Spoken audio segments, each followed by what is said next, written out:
Hello and welcome to the bare metal programming series where we're building firmware for a Cortex-M STM32 microcontroller.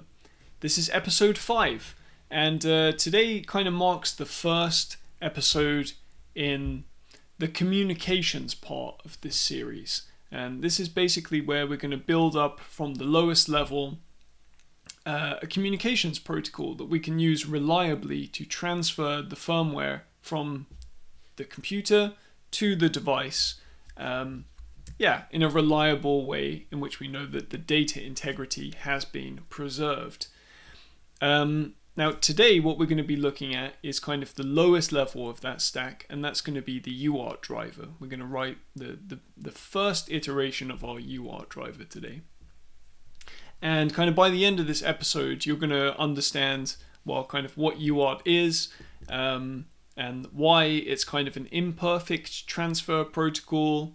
Kind of one of the big things that we'll see at the end of this is some of the problem with the initial setup for the driver that we'll have, and that will lead us into the next episode where we build kind of a data structure that will allow us to kind of have a much more robust driver.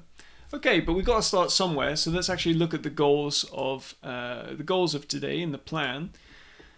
So this is episode 5, building a UART driver, and the goals really are to, well, understand what UART is and to set up a shared UART driver that can be used from both the bootloader and the main application, and to really test this out. And I've got a little USB to UART converter here, and we're going to be using that plugged into the development board in order to talk UART from the computer to the device. Okay, so before we go too far with this, if you're following along at home, and specifically if you've done the same kind of modification to the board that I have, which is to remove the ST-Link header and to make use of some other JTAG protocol like J-Link, well, if you've done that, then you're actually going to have to make a couple of modifications to the board to actually get the UART to work properly. There is a document from ST, excuse me, it's called UM1724, and it's actually the user manual for all of the STM32 Nucleo 64 boards. So this is kind of like their main reference material for like this generic layout of board that they have. And there are various sections that kind of go over different things in here, but section 6 talks about the hardware and layout configuration. And there are various solder bridge jumpers on the board that you can actually kind of either set or clear, and kind of you can think of it as being a kind of checkbox on the device itself. And by kind of soldering or unsoldering those solder bridge jumpers, you can kind of enable or disable certain kinds of paths on the board. And one of the ones that you actually have to do for UART is to change some of these solder bridges on the back of the device. So if you actually sort of come down into this big list and you scroll down and you find the ones which are related to UART, that would be... which one? Something further down. Yeah, these ones, SB62 and SB63. You can read here in the configuration for how this should be set up if you've basically disconnected the ST-Link. So you can find this document just by Googling that reference number that I just shared with you. But yeah, just keep in mind that if you've made this modification, you'll have to do this as well. So that's just a quick note there. And obviously to do that, you'll need a soldering iron. Kind of not much more than that. In fact, nothing more than that. But if you've taken off the ST-Link header and you've gone that far, I can assume that you've got at least a little bit of access to a soldering environment. Okay, so now that we've kind of got all of that out of the way, what is UART? Well, for that I have a diagram. So let's take a little look over here. So UART is a serial signaling protocol, and we've looked at some serial protocols on this channel before, right? I had a whole series on writing an SPI based sort of stack using the bus pirate for communicating with an SD card and then kind of building a full file system layer on top of that.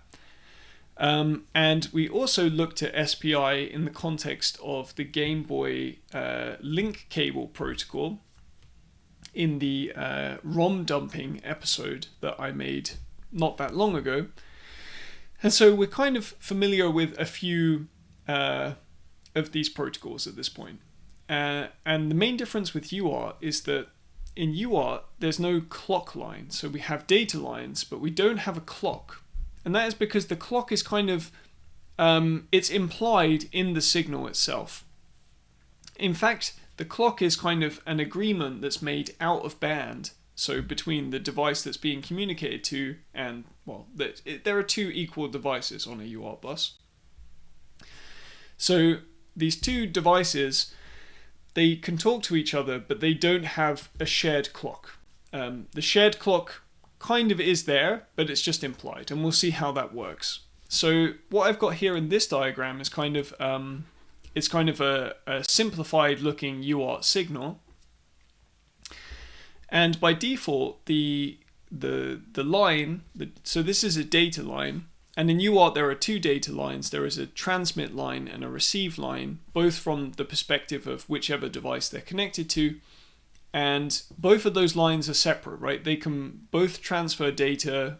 One device transfers on its transfer line and receives on its receive, and kind of those lines are swapped around for the other device. The other device receives on this device's transmit line and transmits on that device's receive line. So you're only ever transmitting on one line at a time, so you don't have to worry about any kind of collision. And kind of by default, any transmit line is held in an idle state, and the idle state is kind of logic high. And the beginning of kind of a transfer, a data transfer, is marked by a transition from that idle state of just idling high into low. And so then what we have is that for a certain amount of time, that signal will stay low, and that's kind of our start bit, our start state. And then we're going to begin transmitting data, least significant bit first, usually.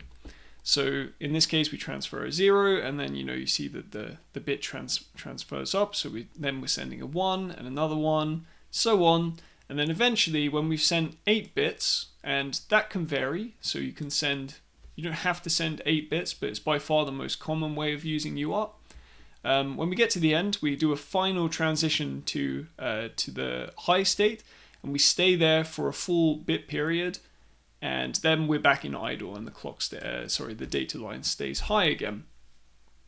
So what happens here is that when the other device, the receiving device, sees this transition, it basically needs to start counting internally, right? It needs to know, like, okay, I have an idea about how quickly this data is going to come at me. And now that I've seen the beginning of that transition, I'm going to start an internal counter.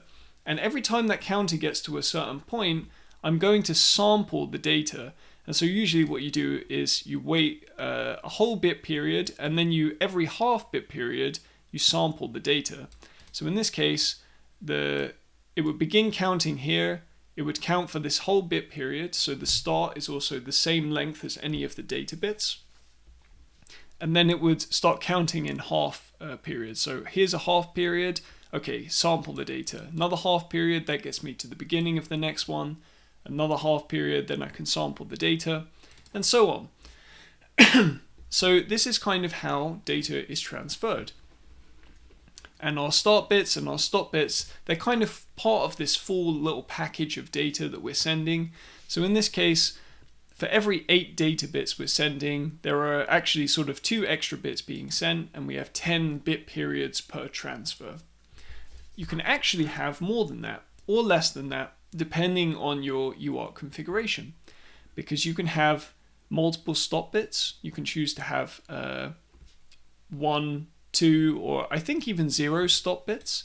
You can choose to have an additional bit, which I haven't placed in this diagram because it's not very commonly used, but that bit is the parity bit, and the parity bit basically indicates like how many if there are an even number of zeros or ones in the transfer. So if we had, for instance, an odd number of ones, then maybe we would set the parity bit to a 1, and if it was an even number, we would set it to a 0. I'm not actually sure which way around that is, which way the parity bit gets set, because I never use it in this configuration. But it's basically there as kind of a very, very weak error detection mechanism. So basically, if you were to accidentally flip one of these bits while you were transferring, well, the parity bit would basically tell you that something went wrong there. Of course, that goes out of the window if 2 of your bits get flipped, or if the parity bit itself gets flipped. It's not a very strong signal in that way. So most of the time, the parity bit is just ignored. So the rate in which we transfer this data, the number of bits that we transfer per second, that's called the baud rate. And those bits per second, they actually include these kind of metadata bits, these start bit and the stop bit and the parity bit if you have it. So in our configuration, we're going to have 10-bit periods per transfer. So our baud rate, if we were to have a baud rate of 115/200 bits per second, which is a very common baud rate in UART. You can go faster than that and you can go slower than that. 115 is very, very common baud rate. Well, in that sense, that means that you're actually transferring 11,520 bytes per second. So this is the number of sort of full transfers we're doing, which is about 11.5 kilobytes per second. And let's say in the worst case, we had a firmware image that was 480 kilobytes long. That's like the maximum size that we could have in the way that we've set this up with the bootloader. And on this chip specifically, so if you had more flash, of course, you could change this up. That's going to kind of calculate to a 42-second-ish transfer time. So it's going to take us, in the case that we have 480 kilobyte firmware, it's going to take us 42 seconds to transfer that whole thing. So that's not particularly fast. But then again, it's pretty unlikely that we're going to have such large firmware images in this testing environment, and you can always crank the speed of this up considerably, and then you can cut that time down. Of course, UART is not meant to be the fastest protocol around, but it's a very simple one. It's going to be pretty simple for us to get it up and running. And yeah, that's kind of how it works. It's actually a relatively simple signal, and that's why it's been around for so long and is so ubiquitous. Now, typically UART is really used in systems. It's used as kind of like either a kind of logging or as a very minimalist shell. And often what you see is that the bytes that get transferred there are just pure text. They're just ASCII or whatever text encoding you're using. And that's just because of how simple that is to transfer. It becomes a very easy mechanism for that. So in embedded systems, the UART, if you find a UART port on an embedded system, it will often have text coming out of it, and it will be kind of a log of the things that are happening in the system. And if it's an embedded Linux system, you may even have a shell over the UART, so it may also be taking commands back. And that can be a very quick way of getting into embedded devices if you want to kind of run your own firmware, or you want to poke around and explore the inner parts. If you're able to find a UART port on the board, will often be a very easy or at least an easy avenue to explore. Okay, so that's kind of what UART is. That's how it works. That's how the signaling works. And the configuration that we're going to be using is just the most common configuration of UART that I think exists out in the world, which is 8 data bits. So we'll send 8 data bits. We'll have 1 stop bit, and we won't have a parity bit. And we'll send at a baud rate of 115/200. So that, I think, is a very, very common configuration, which will be supported by any USB UART interface that you happen to have around. And it will be pretty easy for you to experiment with that. So without further ado, let's zip back to the plan. So yeah, just a quick mention of UART to USB adapters. You can get them all over the place. There are many options. Many of them are very cheap options. So this one that I have here on my desk is just from Amazon. It's just a fairly generic. It uses the WCH340 chip, which is very widely used, and it's used on a lot of the Arduino clones. You can get that for just a couple of dollars or a couple of euros. There are also, of course, the FTDI cables or the FTDI converters. They're also fairly cheap and highly cloned, and you can find them all over the place: AliExpress, Amazon, wherever you happen to get your goods in your local environment. And if you actually happen to have an old style Arduino with like an Arduino Uno with the sort of long dip package, long old school chip inside, you can just pop that chip out, connect wires up to the RX and the TX lines, and the Arduino will act as a pass-through to the onboard UART to USB converter. So if you just have that and you don't have one of these other options, that's possible. You can just use an Arduino for this. So many options. You should be able to follow along with this. Okay, so I mentioned up here that I actually wanted to set this up in a way that it's like we can share the code between the bootloader and the main application. So this isn't strictly necessary. I think we're not going to put anything in the main application with UART, at least, well, for now we're going to test out in the main application. But the reason that I want to do this is just to illustrate how you can still, even though we've split these two projects apart and they have separate make files, they produce separate ELF files, all of this stuff, we can still share code effectively between these two projects. So I want to set that up now. So what I'm actually going to do is I'm going to create a folder here called shared in the main directory. I'm going to create a source folder within shared, and I'm going to create a inc directory within shared. So just the same basic setup that we have in app and bootloader with the code. And app actually already contains this core folder, which has the system header inside and the system C file in the source. And this one is already a good candidate to put into the shared settings. So that's what I'm going to do. I'm going to copy this core folder in source. I'm going to just drop it into the shared.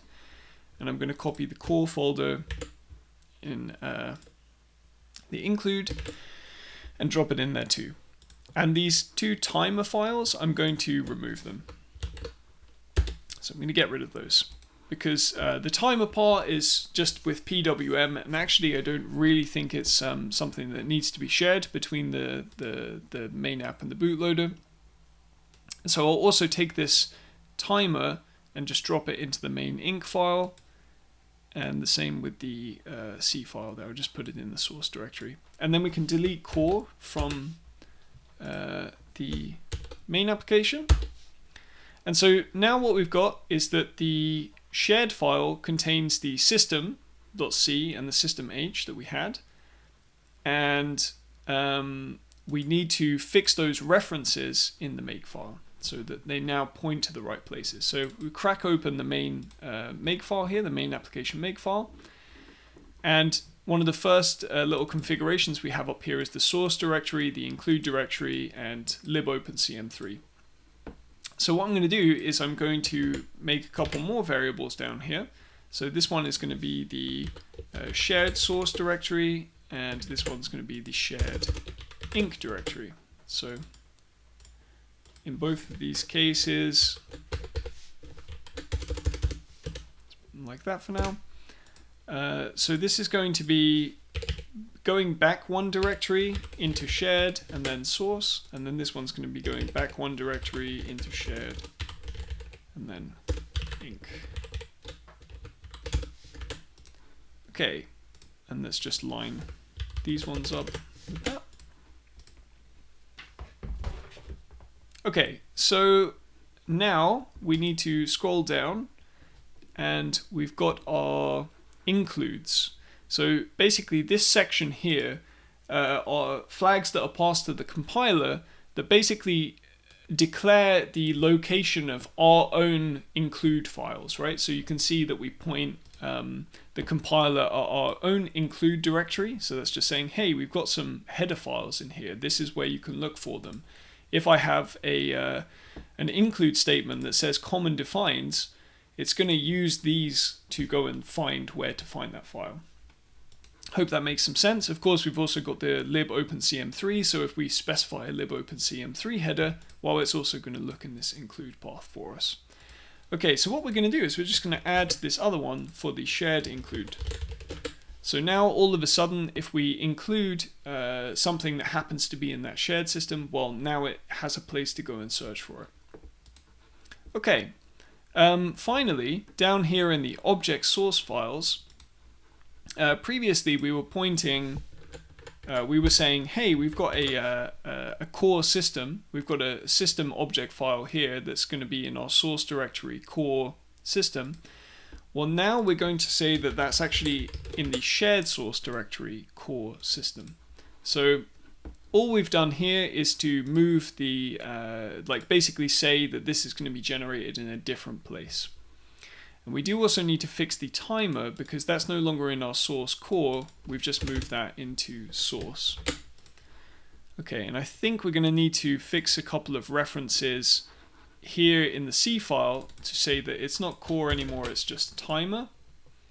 And I think we reference that also in the C file, so let's remove that here.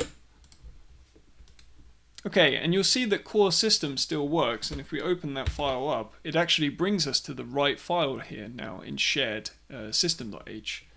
So that is actually good, that's correct. Core system.h, this should actually find this. Yeah, so you can see it's kind of everything gets resolved to the right place now.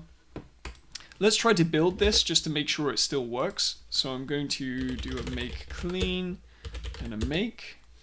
And it looks like everything built okay, and I look down here. I think we actually copied this core folder, so I think what I'll do is I'll just delete the files that we just generated here. Run make clean, run make. I just want to see that those files do indeed get generated. So you can see that we do build the system.d file and the system.o file. So that's great. And the firmware looks okay. So now we have a basis to have some shared code. And that's kind of all there is to this, right? All we've done really is just say that we have some other places where we have source code. And the nice thing about make is that when you run it, it kind of works out what needs to be built and what doesn't. So if the source file, if you have an object file like system.o and system.o is generated from system.c, well, if system.o is older than system.c, then it doesn't need to regenerate it, right? Because you have the newest version. Whereas if system.c has changed, then you can regenerate. And the nice thing about this is that if we happen to set the same thing up in the bootloader, then, and the firmware has built system.o already, well, the bootloader, if it's using it, it doesn't need to rebuild it. So that's actually one of the really nice things about this strategy. It's very simple and straightforward when it comes to also just regenerating the artifacts of the project. Okay, so what we can actually do here is to already create a UART.h. This is going to be our UART header. And let's just go back to the plan here for a second, because down here, I actually have already specified the main interface of this of our UART driver. So these are the main functions that the low-level UART driver is going to have and it's going to expose to the outside world. So that is basically a setup function. So just like every other peripheral we've set up so far, we've had a setup function, and in that setup function we can expect to set up the clock so that we actually enable the clock to the peripheral. We can expect to set up all of the sort of configuration options of the peripheral before we actually enable it. We can expect to enable the peripheral at the peripheral level.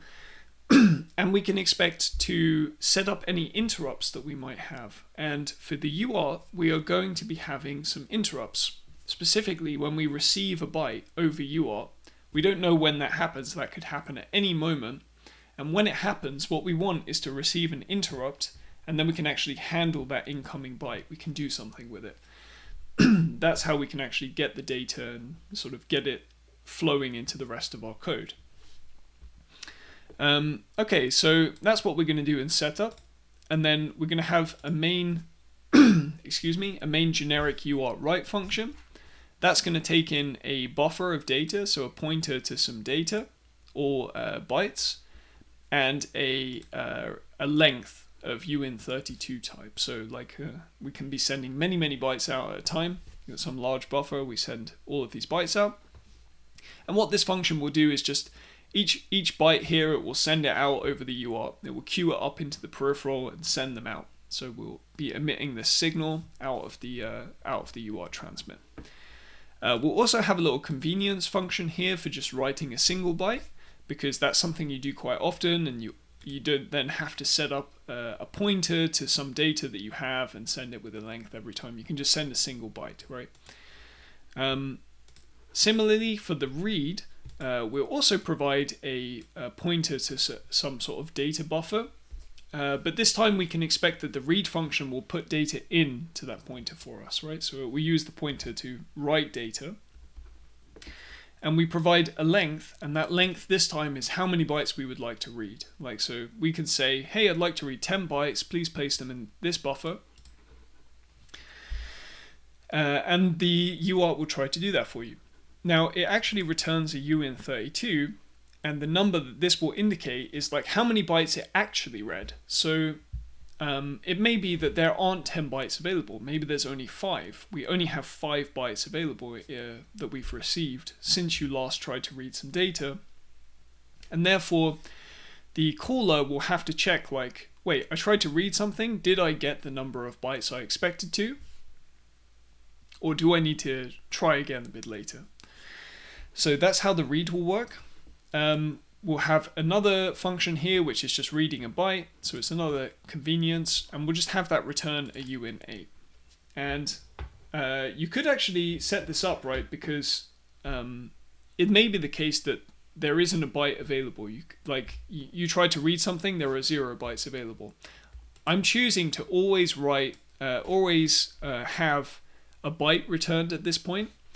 And then it's going to be the caller's responsibility to call this function first, which is UART data available. So this just returns a Boolean, and if there's any data available in the buffer, we can actually sort of read it out. So if we're going to do a UART read byte, we first need to do a data available before that to make sure that we actually get that byte that we expect, and we don't just get whatever was left in the buffer before. Okay, so that is the interface. Let's copy this out and place this into the UART header. And then we're going to need to do a bit of multi-line magic to get rid of all the formatting. And I don't really like to have my functions with these, like this weird like difference in in spacing there, so I'm going to get rid of that too. So you'll notice it's complaining because it doesn't know what these types are. We need to bring in our common defines.h, which includes the standard int library file. Excuse me. Okay, so now we can copy these function definitions, these signatures, declarations, and we can put a uart.c file in here. Paste those in, and we will include uart.c. And I guess that needs to be core.uart.h. Okay, so now all of these functions, function definition, yeah, okay, so now it's found them all. Good. It's actually seems to be finding some other, I'm not sure where it thinks this function is coming from. The LPC Yeah, it thinks this is from a different, it thinks this is somewhere else in libopencm3 for a different chip, but this is in fact our definition, our function body for it. So we will put all of those, create functions, and we're just going to sort of go one by one and just fill these in. It's quite straightforward for now. In some of the cases, this won't be our final implementation, but it's the beginning start point that we'll get going for now. Okay, so let's do the setup first. That's the most important part, is kind of just getting everything set up. So as usual, the first thing we need to do is to enable the clock to the peripheral. So to do that, we're going to bring in the libopencm3 headers. So libopencm3, CM3 RCC, no, I guess this is the STM32 RCC. Great, and then we can call RCC peripheral clock enable, and that's going to be RCC underscore USART2. So we're going to use, there are various USART peripherals, and I'm going to cover why that's USART and not just UART. And we're going to be using the second one, number 2. And I think it's probably worth telling you why we're using number 2 and not just using number 1 or something like that. And to do that, let's actually go into the reference manual, the data sheet for this chip, and we can come down to the pin out and pin description and go to the alternate function mapping table that we took a look in the previous episode when we set the timer up. Now, if we look over here, we can see that there are a bunch of USART things on alternate function 7, and we can see which pins they're related to, right? These are all port A pins. And USART2, we have a transmit line and an RX line here on PA2 and PA3. And if you actually go and look on the configuration of the board, if you look into how this board has its all of its kind of exposed header pins set up, you will see that the RX and the TX that are on like one of the main connectors, they're actually PA2 and PA3. So we're just going to make use of the labeled RX and TX on the board. They happen to be wired up to PA2 and PA3. And therefore what we're going to do is to link up with these lines.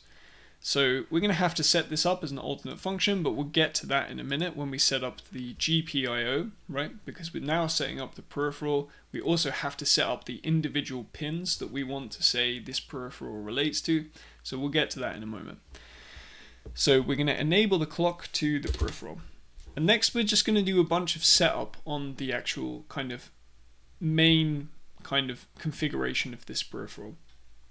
And that's all the stuff that we looked at in the diagram, right? So that's going to be like just how many stop bits do we have, how many data bits do we have, what's our baud rate, do we have a parity bit or not?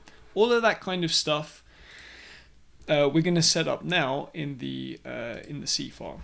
So we need to bring in another header here, which is going to be the usart.h.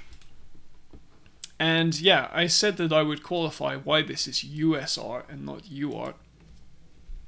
So UART is the signal that I explained, right? This signal that has no clock, and we're able to transmit data at a known baud rate using our agreed upon known and agreed upon baud rate. Well, there is another variation of UART called USART, and that S stands for synchronous. And I realize now I didn't say what UART stood for. UART stands for Universal Asynchronous Receive and Transmit. So the S here stands for synchronous, so it becomes Universal Synchronous or Asynchronous Receive and Transmit. And the synchronous part here actually refers to the fact that we can send this with a clock.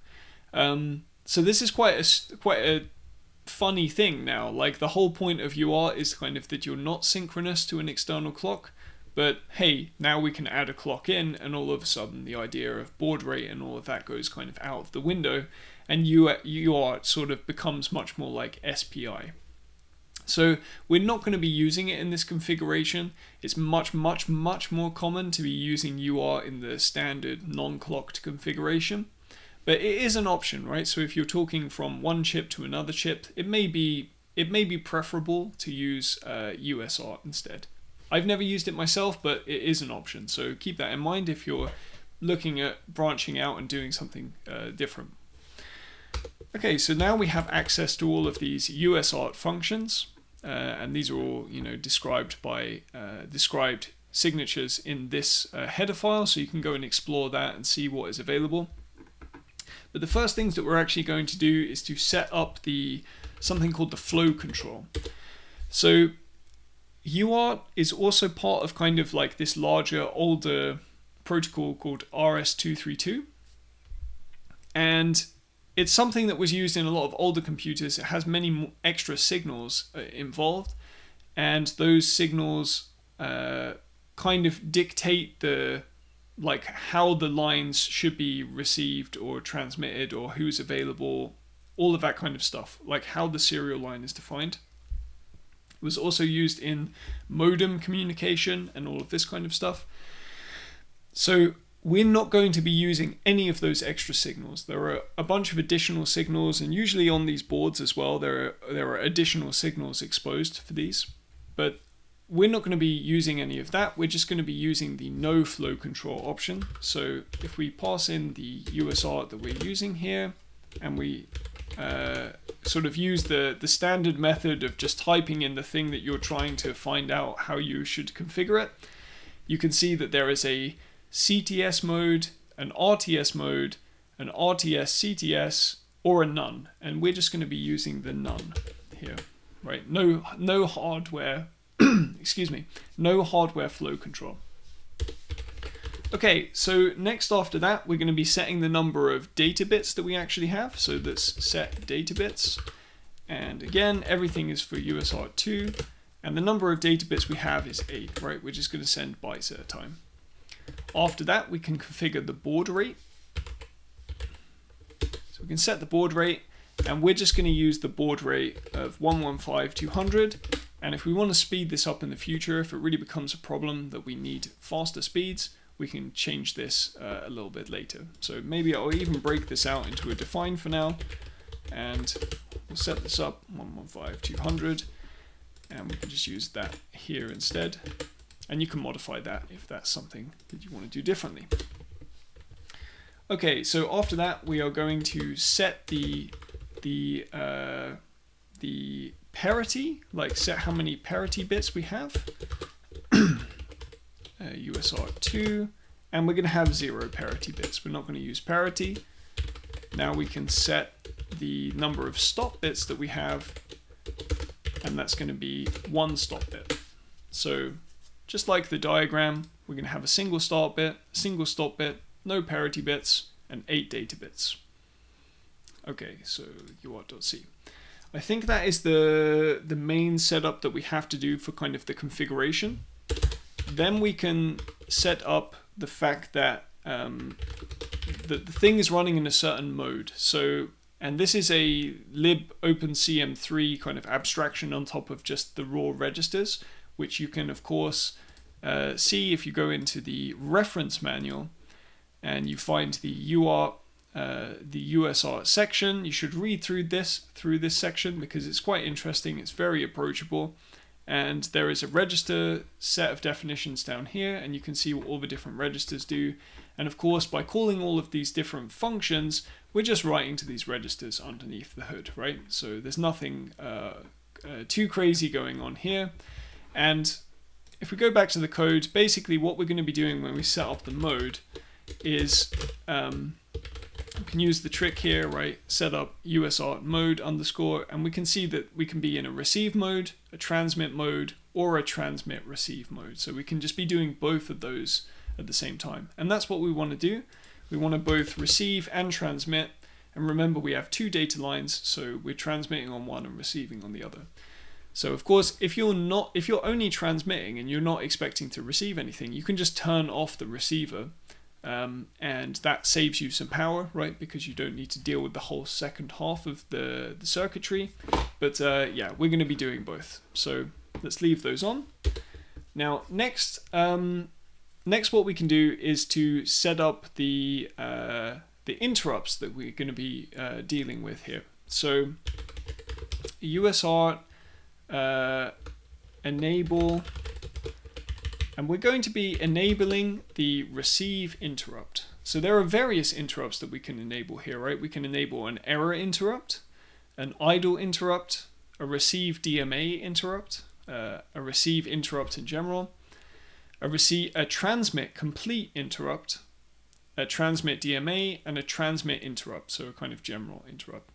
The one that we're going to be dealing with here is the receive interrupt, but of course, like, these are all quite interesting and useful things to have, and the DMA especially is not something we're going to be dealing with right now, or probably not at all in this series, but DMA in general is another way of making it so that you don't have to do work that you would do in code, right? It's direct memory access, and this is a way that we can ask the peripheral to just go and talk directly to memory rather than having us stuff bits from memory into registers. We can have it take care of that itself, and if we receive bits, we can have them stuffed directly into a buffer for us. So that can be quite a useful thing, but we're not going to be using that. We're just going to use the receive interrupt.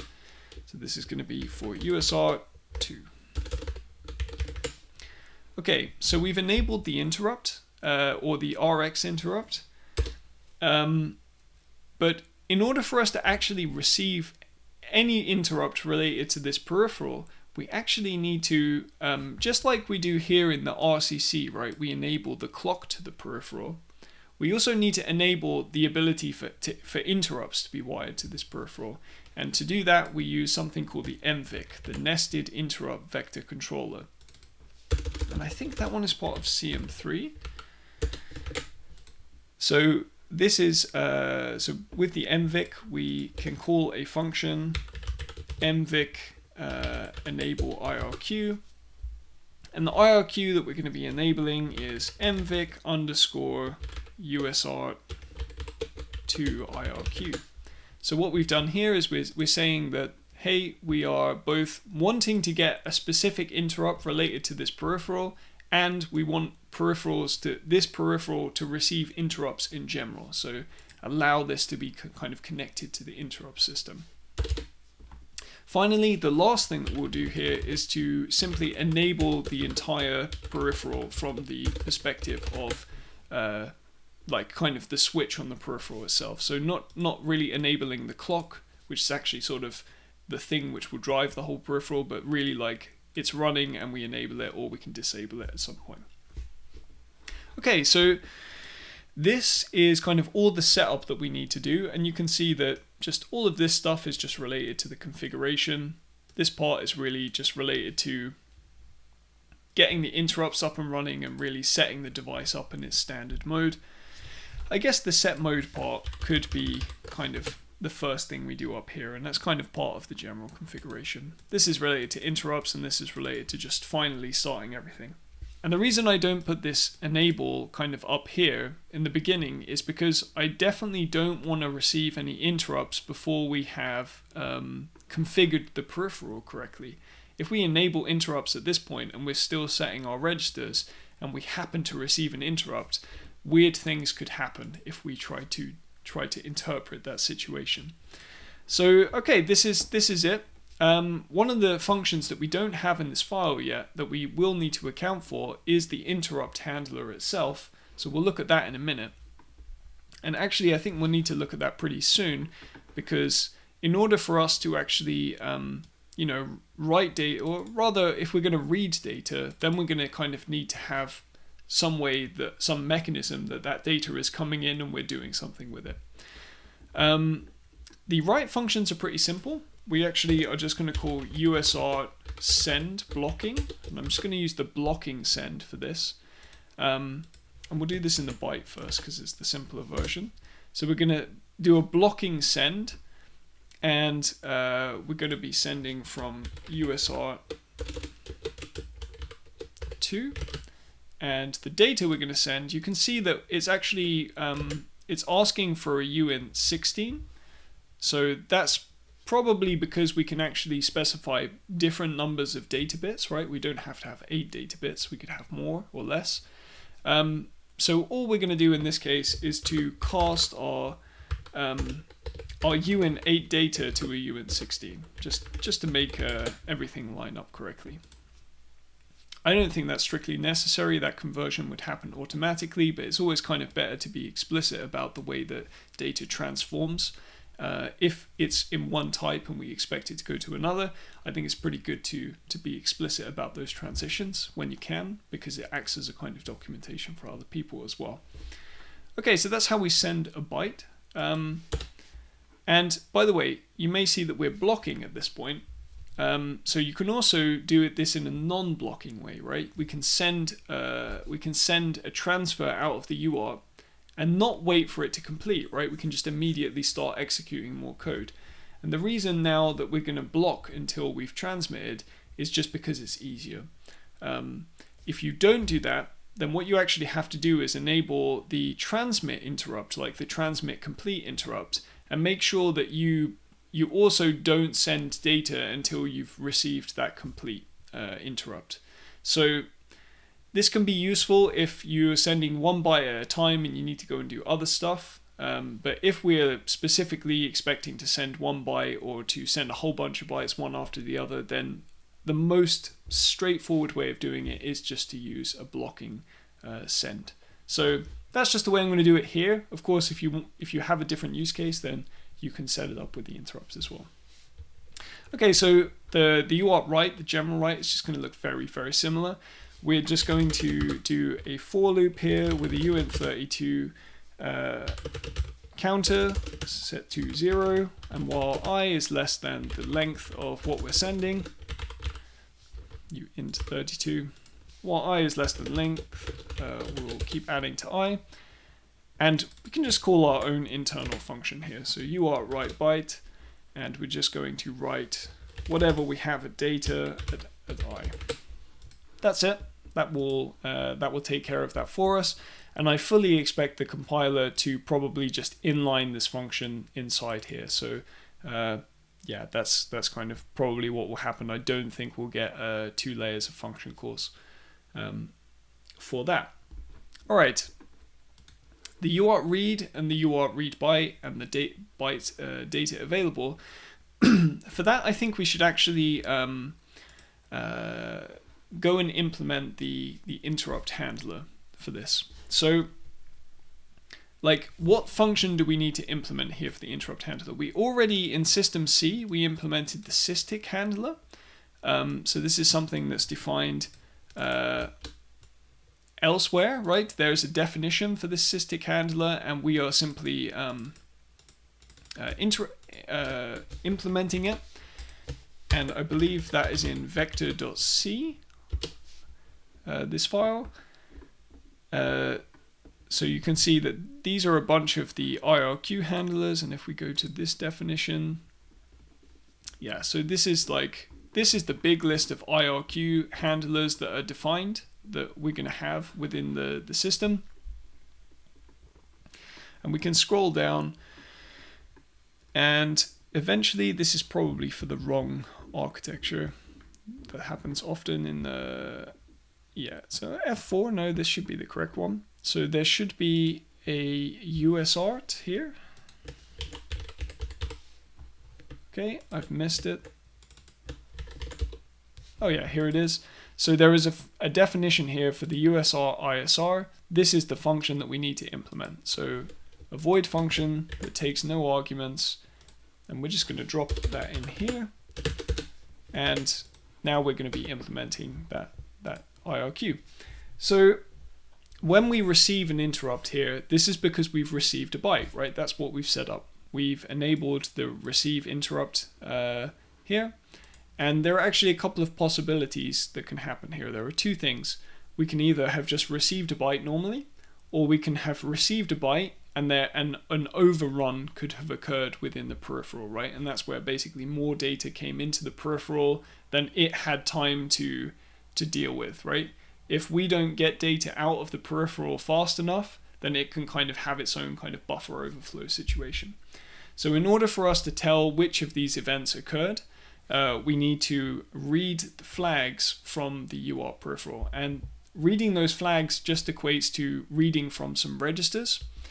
And we really need to read from all of the possibilities that can happen in our interrupt, because if we don't read the flag is not cleared, and then the interrupt can just happen again based on the same flag. So in order for us to do that, and you can read about this in the datasheet, by the way, in the reference manual, you can read through that UART section if you really want to get a deeper understanding on how this works. It's well worth just giving that a read. I'm not going to go through it all now because I simply don't have the time. But we're just going to read those flags and check them and do something with the data. So the first flag that we're going to have, might as well make this const because it won't change. So the first flag is going to be, did an overrun occur? So we can check that by calling USR get flag. This is going to be a flag for USR2. And of course, we just use the method of typing in the thing we're looking for. And in this case, it's not that useful. But the overrun happened, the overrun occurred. That's this ORE flag here. So if we read this and then we compare that to 1, we will get we'll understand if that overrun actually occurred or not. Similarly, we can check if we received data. So received data, and we check that with USR flag RXNE. So that's going to tell us if we received data. So these names come straight from the datasheet, I believe. The reference manual, rather. Okay, so if either of these things occurred, if we received data, or we had an overrun, in both cases there's data available, right? And we need to do something with it. How do we get that data? Well, we call a function called UART receive, and then we provide the peripheral. And that's it, right? This is going to return us a uint16, because again, it could be a uint16. In our case, it will only be 8 bits. And what are we actually going to do with this data? Well, for now, we're going to do something really, really simple and not particularly sophisticated. That is, we're just going to have a variable within this file where we store that. So this is going to be our, let's call it our data buffer. Set it to 0 by default, and we're going to have another variable here, which is going to be called, let's call it data available. And by default, there's going to be no data available, right? When we first start up, there won't be any data. So what we're going to do is we're going to say that data buffer equals casting the result of this to a uint8. So that's it, that's all we're going to do for that, and then we're going to say that data available is true because there's some data for us, and that's it. That's the end of our interrupt handler for now. This is not very sophisticated, and this is not going to stand up to the possible problems that it may encounter, which are numerous, right? There are a couple of different problems with doing it this way, but just for the sake of simplicity and saving time today, we're going to do it this way. We're going to fix it in the next episode. Okay, so now we can implement read. What we're going to do is, what is the best way to do this? Well, actually it's really simple, because right now our implementation can only ever have 1 byte at a time. So if length is greater than 0, right, we need to be wanting to read more than one byte. What we're going to do is we're going to set the data. So we're going to dereference that data pointer, and we're going to set it to our data buffer. That's it. And then we're going to say that data is no longer available because we've read the data that we had, and we can return 1, right? We read 1 byte of data. That's the only possibility in this case. Otherwise, in a case where this is not greater than 0, Well, I guess we need to do this, right? If length is greater than 0 and data is available. Otherwise, we're not gonna return any. We're not going to have read any data. So this will work for this. For read byte, this is even simpler. We can basically just take this internal thing here. First, say that data is no longer available, no matter what happens. Then we will return our data buffer. And finally, this one is also really straightforward.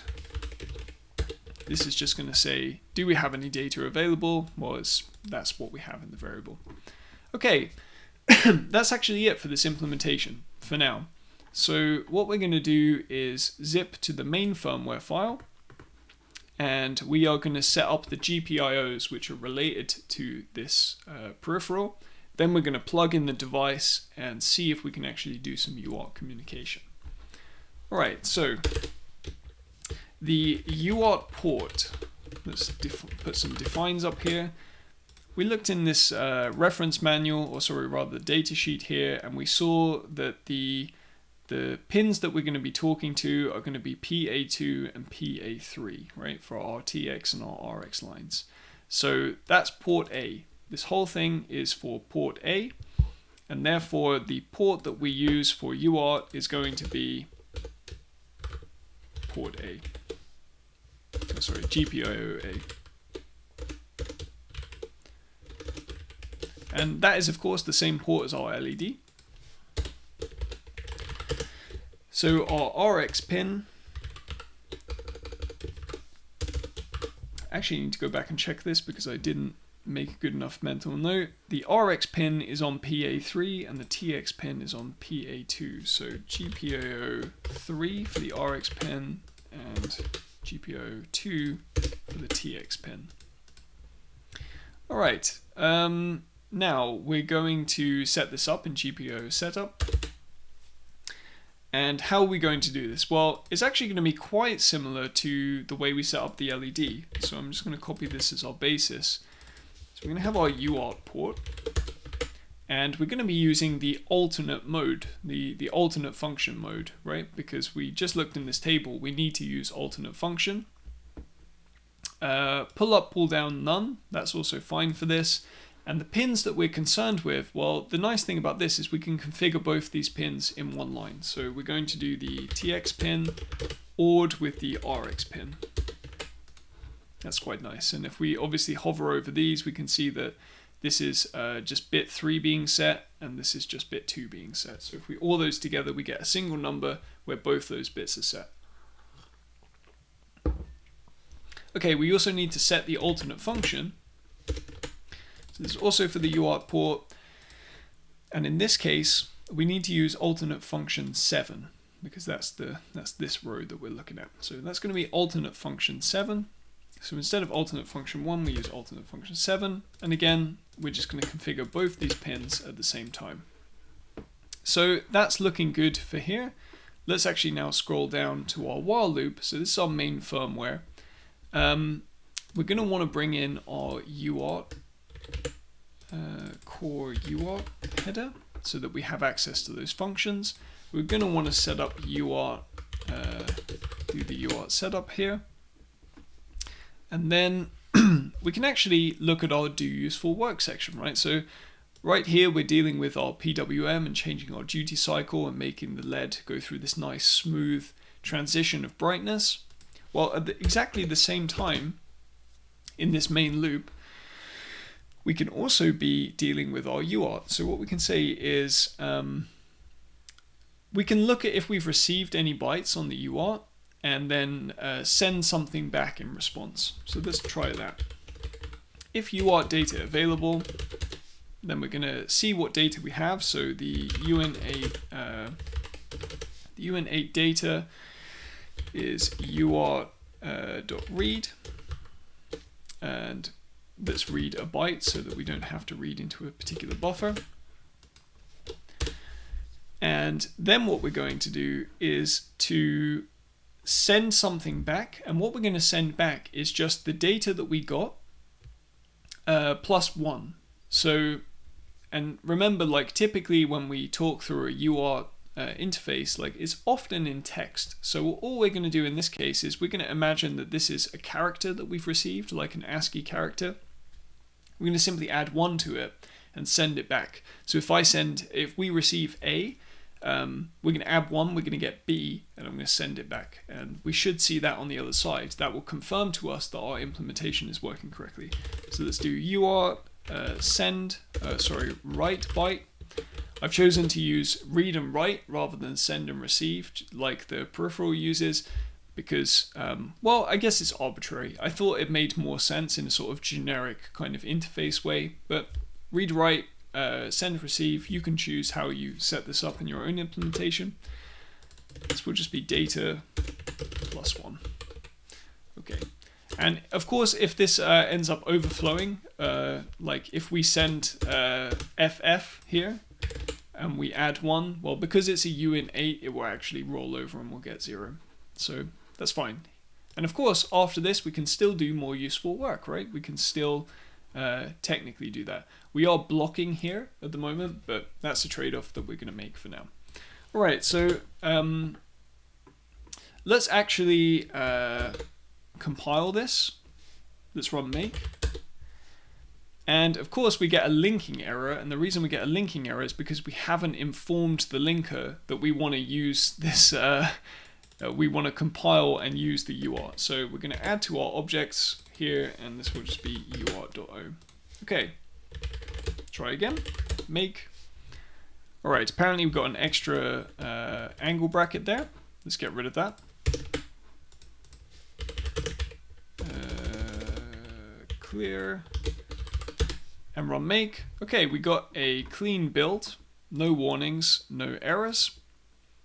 So I think it's time to set up the flash interface and flash the firmware and see if this works correctly. So I'm just going to plug in my devices here, and let's plug this one in. All right. Plug it into the USB port.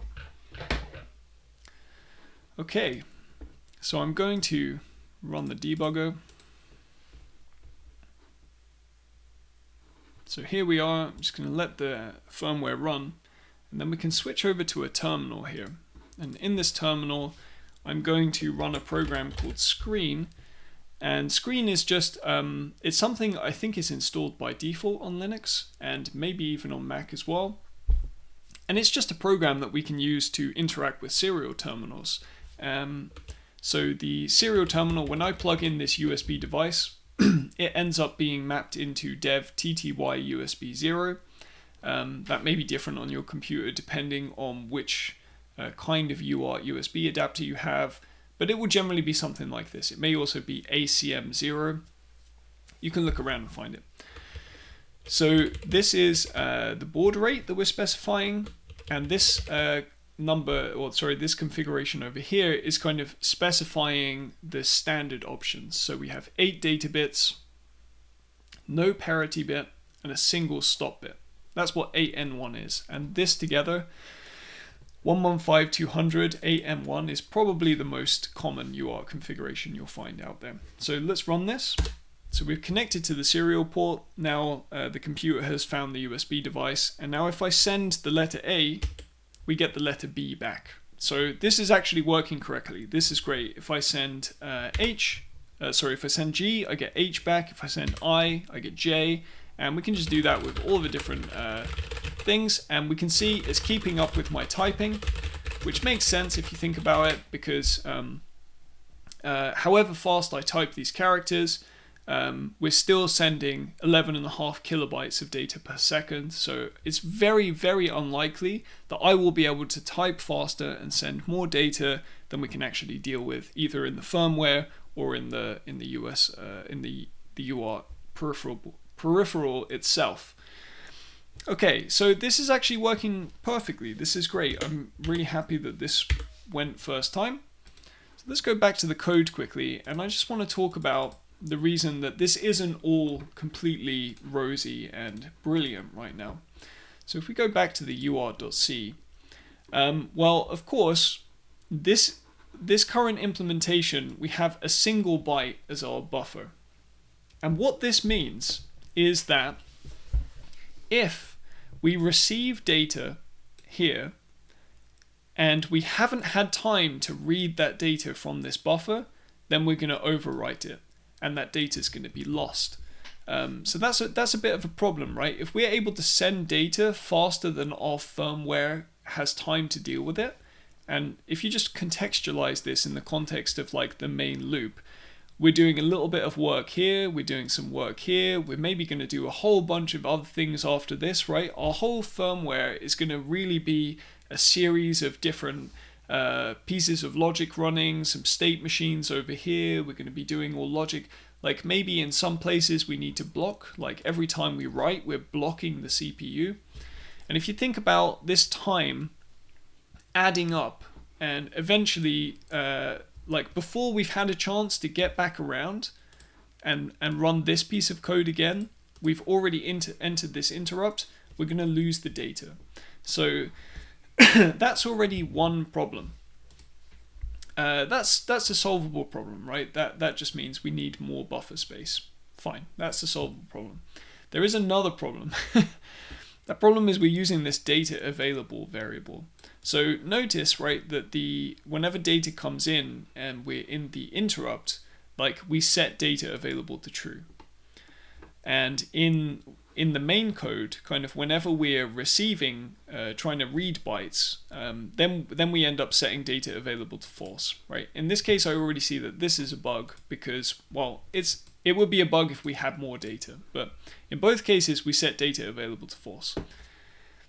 What you need to remember, though, is that interrupts and the main code, you kind of have to think about them as being two threads of execution, right? Even though, of course, that's not really the case, and the CPU is only is kind of single-threaded, and these aren't really both running all at the same time. You kind of need to think of it that way, because at any moment, our main code can transition to being an interrupt handler, and that can happen at any given statement. So let's imagine for a moment that we are here in this function, and we've just passed this condition, and we're rereading from the data buffer, and just at that moment, just as we execute this condition, another piece of data comes in. And let's imagine we have like enough data buffer available to us that we can do this, right? So there's more than one byte available to us, and we can deal with it. So we run through this thing, and we stuff the data into the buffer, and we say, hey, there is some data available. Like, we have data available at this point. Then we exit, and we end up back here, and the immediate next statement is like, hey, we don't have data. We've already read the data. We don't have any more. So we set it to false. And at that point, we've actually prevented our system from retrieving valid data from the from the buffer. We've kind of written ourselves out of it. And that has happened because we've had what's called a race condition. This code is racing against this code for kind of like who is going to be able to control that data available variable. So this is not a great situation. Right now you can see that if we ran that in screen and we typed away at some things, it kind of worked, it was fine. But we would encounter problems with that if we went further down that road and we didn't make any modifications. And these kind of bugs are really, really hard to solve. So what we're going to do in the next episode is to build a data structure called a ring buffer. And a ring buffer is very common in firmware. And the idea of the ring buffer, or the circular buffer is also called, is that you have a kind of continuous piece of memory that you're writing into. So like you just keep writing around and around and around, and every time you get to the end of your buffer, you sort of jump back to the beginning. And this data structure, when used in a certain context, has a kind of a set of properties that it will be able to adhere to, right? And as long as we don't break the assumptions of those properties, we'll be able to use the data structure itself and the data that it exposes to safely be able to both write data into the buffer and read data from it without ever losing data, as long as we're not pushing more data than we can handle. So as long as we make sure that buffer is large enough, we can guarantee that we won't have race condition problems with things like this flag happening. So that's something we're going to look at in the next videos. And in general, as we kind of go through the coming videos, we'll look at this more in detail. But as we go through the next videos, we're going to be looking at how kind of communication is working in the system, and how we're going to go from having our UART data receive interrupt, getting the data from that, stuffing it into our ring buffer, and kind of how that goes further out, and we will build up packets of information from each individual byte. They will get stuffed into their own buffer, which is the packet buffer, and that will be consumed by the bootloader state machine itself. So the bootloader state machine will never talk directly to any of the UART functions. It will mainly just consume from data packets, which will be a higher level abstraction on top of UART. That's kind of just a teaser for where we're going in the next few episodes and how we're going to get there. Alright, that was quite a lot to digest. I hope some of that's made sense to you. I hope that you're able to take this and play around with it in your own implementation. If you have any questions or comments or anything to note, please just leave those down below as a comment. I'm happy to read, try and answer questions. And you can of course also drop by the Discord channel. That's kind of it for now. So I want to say thanks for watching, and I'll see you next time.